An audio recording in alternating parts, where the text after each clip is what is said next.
Welcome to the Tailwind Marketing Podcast, where we talk to IT marketing leaders about how to drive more sales.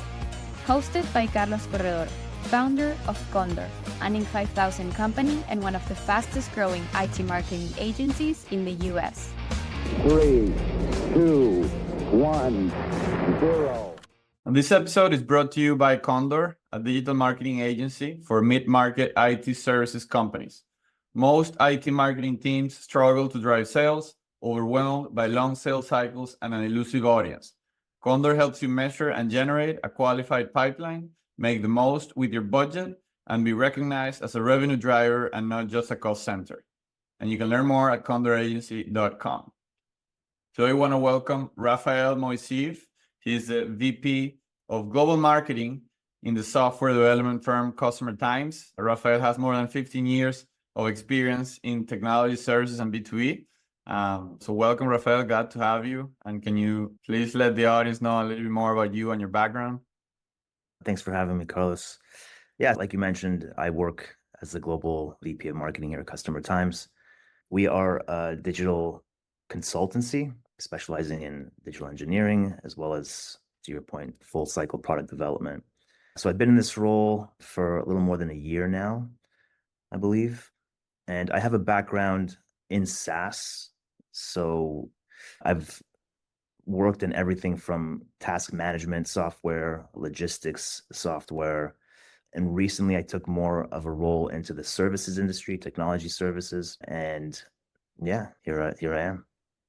Rafael, and one of the topics that I wanted to discuss was, especially with that experience in B2B and IT services, how the functions of a marketing team have evolved, and in particular, how today you truly need to function as an integrated team, right? So that orchestration is fundamental today to deliver projects in time periods that make sense today, right? Maybe 15 years ago, to create a landing page, it's okay that it took you a month. Today, the expectation is that the turnaround time is a day or two.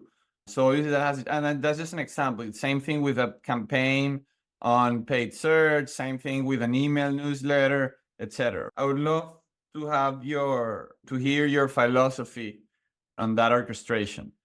Sure, yeah, and I think you hit the nail on the head. So this has really been evolving, at least as far as I've seen over the last decade or so. So the marketing functions, or engines as we call them here, they used to be a little more sequential. So you use the example of a landing page. In a previous organization, when we had an initiative like the landing page, you can think of each step in the sequence as almost like a column. So let's say the landing page starts with some content. So it's in the content section. Then after that, it needs to be designed, and it goes into the design section. Then it goes into coding, and then eventually it's completed. My organization can't work with those types of silos. And the orchestration essentially means that there's like this interconnectivity with every single function for something to be completed. So let's take the example of something a little more complicated than a landing page, and we'll say that it's an event that we want to put together. The objective for us in our events is to add value, bring in the right audience, make sure that they're being engaged, that they're entertained, that they're learning, they have a networking opportunity. So if we can actually take a step back, in this organization, we have several functions. To name a few, we have the digital experience, which is the landing pages and the sequences and all of the back-end stuff, like our marketing automation platform. We're using HubSpot, for example. We have the event managers, we have design, we have content, we also have some business development, etc. With this example, who are you inviting to the event? This is where the intelligence department starts to look for the right people in the right area. What are those job titles, for example? Who would benefit from something like this? Content, what kind of pieces or artifacts do we have to collect prior to the event, during the event, and what do we want to follow up with after the event? You have the business development that kind of does the outreach and starts to invite people and so forth. All of these things are connected, and there essentially is a playbook, and you can say that it's sequential, but it doesn't necessarily start on one side and end at the other. There's also there's a constant need for communication for something like this to be successful. So the team needs to get together on almost a daily basis and discuss where we are in that process. Have we hit any snags?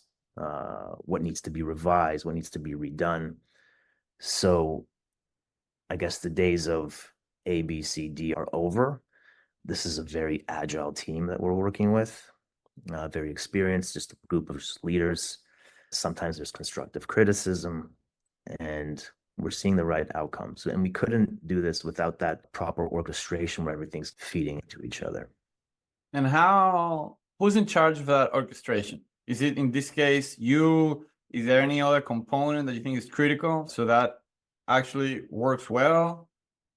As the VP, it would be me, but I think there's several factors here. Number one, you have to have a specific type of culture, and you have to hire the right people that don't necessarily need too much leadership. They have the right personality in the sense that, number one, they're leaders, but number two, they check their ego at the door, and they're more than willing to work with each other in order to get the job done. The other is maybe you got to use the right tools. So if you use the right tools to manage that orchestration, then those tools will provide your team with the ability to communicate with each other. They have the right transparency to see what's completed and what isn't. And there's just more visibility. If there's more visibility, then there's more accountability.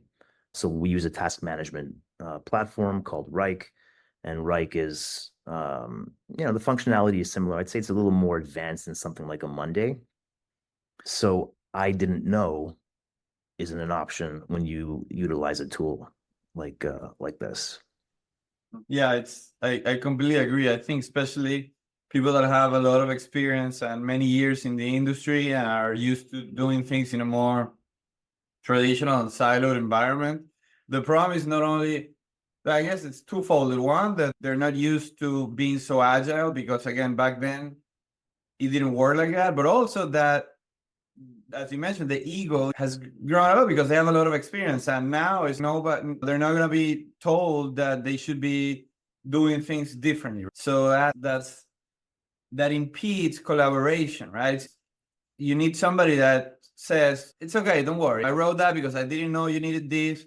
I'll send it to you again. And not with such a tone or such it cannot happen again. I wasted a day and this and that. So I agree that the mindset is way more important than the project management tool that you use or any other part of your process that you establish.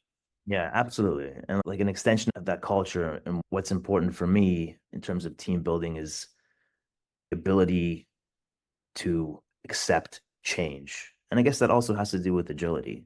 Like, we're a big company, we're growing, priorities are always shifting. Sometimes we'll be working on something for 3 weeks, and then boom, somebody comes in and says, nope, we got a new priority, we need to do this.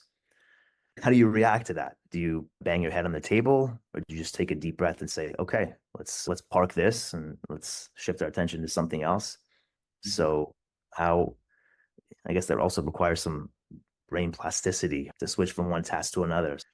And one of those engines or functions that you mentioned, marketing intelligence, right? Which is, from what we were talking before we started recording, at least applied to the concept of ABM. You mentioned also the example of an event, right? Is understanding a little more than the theory about the target company, but what intent signals they're giving you in terms of how ready are they to sit and have a conversation with you, and also what solution or particular service they are needing, right? So could you expand on that concept of marketing intelligence as a fuel to account-based marketing? Absolutely. So if you're looking at the example of an event, ultimately you want to provide value to your audience. You also want to give them the opportunity to network, You want to keep them engaged, and you want to start having conversations to see if what you have to offer is something that they're looking for. There's different ways to do this. You can heat map and look for specific job titles at specific companies and then send out invitations and like mass blast people and see who shows up. And maybe that works. It's worked for us, but essentially you're like rolling the dice here. How do you limit guessing and risk taking? If you have a competent intelligence function and team, then you can get a lot more granular and strategic and meticulous with who it is that you're inviting. So let's say you have an industry specific event and you as an organization have a record of a good track record and just providing an outcome for a specific problem. How do you scrape what's out there and find out who the right people to invite are? Who are the decision makers? Who are the influencers at companies? Is something that a properly developed intelligence function can help you identify. And you need to know that, or at least we've learned, that it's not always the people at the top of the totem pole who are going to be the decision makers. You have people underneath that are influencers. We're trying to get better and smarter at identifying who those influencers are. Sometimes that information is something that they share on social media, and sometimes it isn't. The intelligence department, if we're moving more away from events, ultimately what they're trying to do is provide you with signals. You can purchase signals.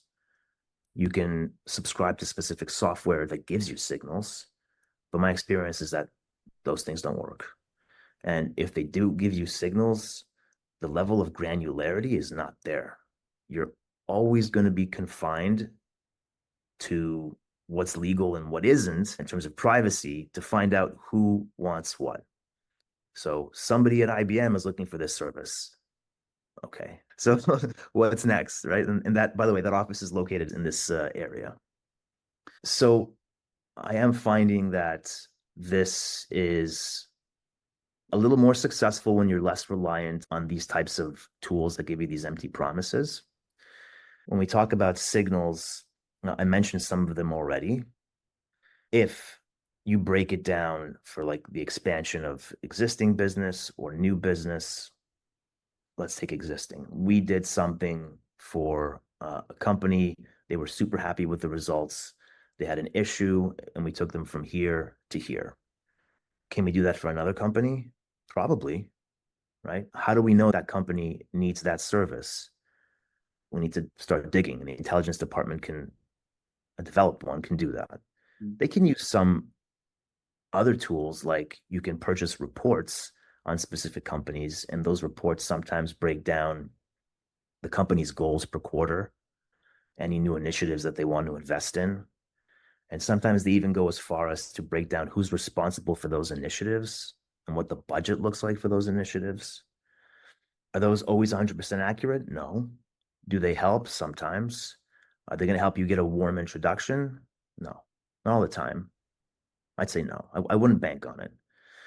So we have some hypotheses that we're currently working on as an intelligence function. And we also have some solid playbooks on what does work. So it's been a journey so far. And I'd say that it's probably the more challenging because the mechanics are not as developed as they would be for an event, or how do we write a really good piece of content that is relevant and that involves keeping your ear to the ground and voice of customer. So those things are ubiquitous. You can find a lot on them. But intelligence is something that I find is still developing. You need to utilize a lot of creativity, out of the box thinking. One of the founders of our company is just naturally a good thinker, super good at like thinking of new ideas around this. So we got some good backing and support. Yeah, here we are. Sounds like you've identified the signal component or the intelligence component as such a make it or break it part of the marketing engine that you decided almost to and you were not happy with what was out there in terms of sales intelligence platforms that promise intent-based leads, etc., that you decided to take it in-house and do it better yourself, right? In a way. So I think that's I can see how that can become an immense competitive advantage, right? Once you start having your playbooks and your strategy on that with first-party data, with your own data, for not only months, but eventually and hopefully soon years of evidence of what's working and what's not. And that could be super powerful. Yeah, I think you hit the nail on the head, Carlos. The thing is like some of those tools I mentioned, so some of them cost anywhere from $70,000, $80,000 for a subscription. Mm-hmm. You have to assume that if you have that information, your competitors have that information too. Everyone is using the same tools and they have different approaches. Some of them have like proprietary approaches to getting their information and their data for who needs what. But because those tools are so ubiquitous and so many people are using them, that's where you really need to get creative and figure out how to do it yourself. And I've worked with some people who had that creativity. For example, if you want to bid on a search term for a specific product and you have the products that are making billions of dollars and doing the same thing that you are doing, they've saturated the bids. So you can't compete with them. So what are you going to do? You have to get creative. And if you have the right person, like an out-of-the-box, tenacious person, you can do it. And you were mentioning, well, so there are some reports that can be useful. You're mentioning being on top of social media and people commenting on social media. Anything else that you can share? Perhaps not such part of the secret sauce, but it's more general guidance or advice on how to start doing or building that function of marketing intelligence or signals. Yeah, so let's break it down. So we mentioned the tools. Again, I don't recommend those signal tools, but you can subscribe to some products that give you reports on companies. Social media was another one, but the biggest piece that I left out was like network, right? You probably have people in your company that know other people. And if they know other people, then you can have that chain and somehow facilitate some sort of warm introduction, right? Those things combined, a solid playbook. And the other piece that I need to mention here is trial and error, because you mentioned secret sauce. Like, I think in marketing, there is no secret sauce, especially when you go from company to company. That secret, there's a recipe, but you're going to have to get your hands dirty and fail a few times before you find out what that is. And I think that's how a function or an engine evolves and develops. I'm a lot more confident with some engines than others in my organization, only because we focused on a few at a time, but try different things and get your company involved in this, because if you're looking for information, there's probably other people within other business units, whether it's sales or it can be a portfolio or practices, that they have the information as well. Rafael, anything that we haven't touched, that I haven't asked, that you think would be worth sharing with the audience, advice or a general thought on your marketing philosophy that you think would be interesting for the audience to hear? I think I almost just touched on that in the last thing I said. I think like my motto is that like there is no secret sauce. There's no secret sauce. Marketing is about experimentation. It's consistently evolving, whether that's through strategy or tactics or technology. That's the first. And the second piece is everything in that funnel is absolutely measurable. Everything. Measure it. If you don't know how, experiment with that too. Learn to measure, set baselines, and see how your organization improves and evolves. And something I always like to ask, any particular either publisher, mentor, reference, book that has helped you in your marketing career or professional career in general that you recommend? Yeah, there's a couple of books that I read within the last year that have not only helped me with like my career, but my life, I would say. You familiar with the author David Goggins? I've heard of it, but not written out. He's got 2 books. He's just like an incredible human being who, against all adversity, just developed this super tenacious mindset and literally broke world records and just accomplished so much that people just pay him to obviously to speak, but to hang out with them and to motivate them. So he's an athlete. The guy was a Navy SEAL. He's a world chin-up champion. He's a public speaker. He's an author. So he's got a couple of books. The first one I read was Can't Hurt Me. I highly recommend reading that book. Gotcha. Yeah, I just looked it up. I don't think I knew who of him. And you mentioned there was another book? I'm actually reading that second one now. That one's actually an audiobook that I have that I put on in the morning while I'm working out. I think it's called Never Finished. Okay. So it's a continuation. Yeah, this guy runs like 240-mile marathons. And when somebody pulls up next to him, now that he's a little more well-known, and said, "Hey, David, why are you out here?" He says, "Because you're not." Huh.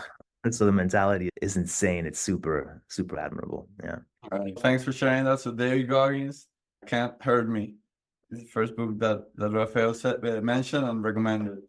Rafael, thanks a lot, man, for coming to the podcast. Truly enjoyed our talk. I enjoyed myself. Thanks for having me again, Carlos.